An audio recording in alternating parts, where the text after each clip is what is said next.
Washington, Reuters, U.S. Senate Majority Leader Mitch McConnell led a chorus of establishment Republicans on Monday urging Roy Moore, the party's Senate candidate in Alabama, to quit the race as a fifth woman came forward with allegations Moore had sexual contact with teenage girls decades ago.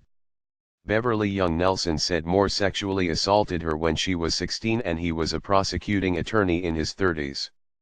At a New York news conference, the tearful Nelson said Moore groped her, tried to pull her shirt off and shove her head in his lap, then warned that no one will believe you if she told anyone. I was twisting and struggling and begging him to stop, said Nelson, a waitress at an Alabama restaurant where Moore often ate when the incident occurred. I had tears running down my face. Moore, a Christian conservative and former Chief Justice of the Alabama Supreme Court, has refused to withdraw from the race. His campaign released a statement denying any sexual misconduct with anyone and saying the new allegations were part of a witch hunt. McConnell told reporters in his home state of Kentucky that party officials were considering whether a Republican write-in candidate could be found to challenge Moore in the December 12 special election. I think he should step aside, said McConnell, who previously said Moore should leave the race if the allegations were true. I believe the women. Republican Senators Orrin Hatch, Susan Collins, Lindsey Graham, Todd Young, and Cory Gardner joined McConnell in calling for Moore to drop out, a move that could open the door for Democrats to cut into Republicans' narrow two-seat Senate majority. Gardner, the head of the Senate Republican campaign arm, said Moore was unfit to serve in the Senate. If he refuses to withdraw and wins, the Senate should vote to expel him, because he does not meet the ethical and moral requirements of the United States Senate, Gardner said in a statement. Senator John Cornyn, the Senate's number 2 Republican, withdrew his endorsement but said Alabama voters should make the final judgment on Moore. Another prominent conservative who had endorsed Moore, Senator Ted Cruz, said Moore should either clearly refute the allegations or, if they are true, drop out.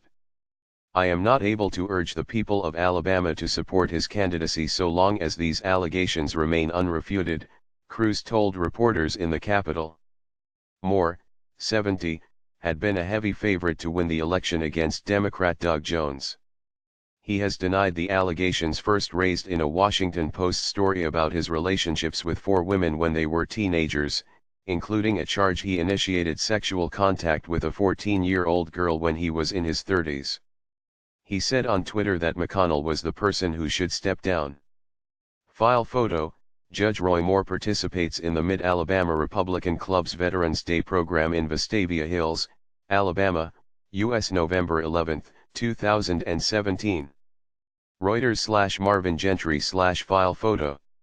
He has failed conservatives and must be replaced, Moore said. Many supporters steadfast. The state party and many other Alabama Republicans have not wavered in their support of Moore, who scored a decisive Republican primary victory in September over Luther Strange. Strange, who drew the support of President Donald Trump in the primary, had been appointed to fill the seat vacated by Jeff Sessions when he became U.S. Attorney General earlier this year. The growing furor over Moore sets up a confrontation between establishment Republicans and Moore's supporters in the party's populist movement led by former White House chief strategist Steve Bannon. Slideshow, 4 images. A Democratic win in Alabama would be a blow to Trump's agenda and shift the political outlook for next year's congressional elections, giving Democrats a stronger shot at recapturing control of the Senate. It is too late to remove Moore's name from the ballot, but McConnell told reporters he was looking at potential write-in candidates who could mount a successful campaign. Asked if Strange might be a candidate again, he said, "We'll see." But Strange told reporters it was highly unlikely he would mount a write-in campaign. "Now it's going to really be up to the people of our state to sort this out," he said. A special election victory had been a long shot for Democrats in Alabama, which has not elected a Democratic senator in a quarter century. Jones, a former federal prosecutor, was trailing by double digits in some opinion polls. Moore, who is prone to incendiary comments on social and cultural issues, has survived controversy before.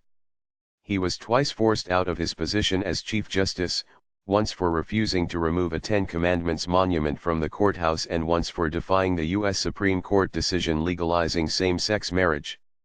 He threatened over the weekend to sue the Post and said the allegations were a smear campaign by his political opponents.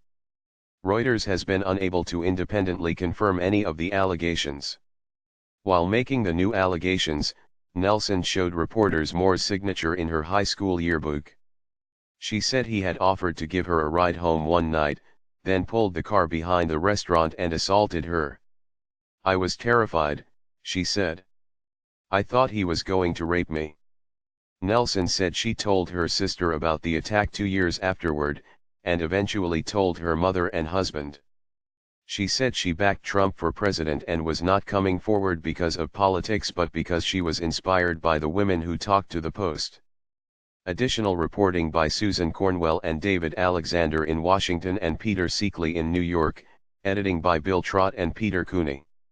Our standards: the Thomson Reuters Trust Principles.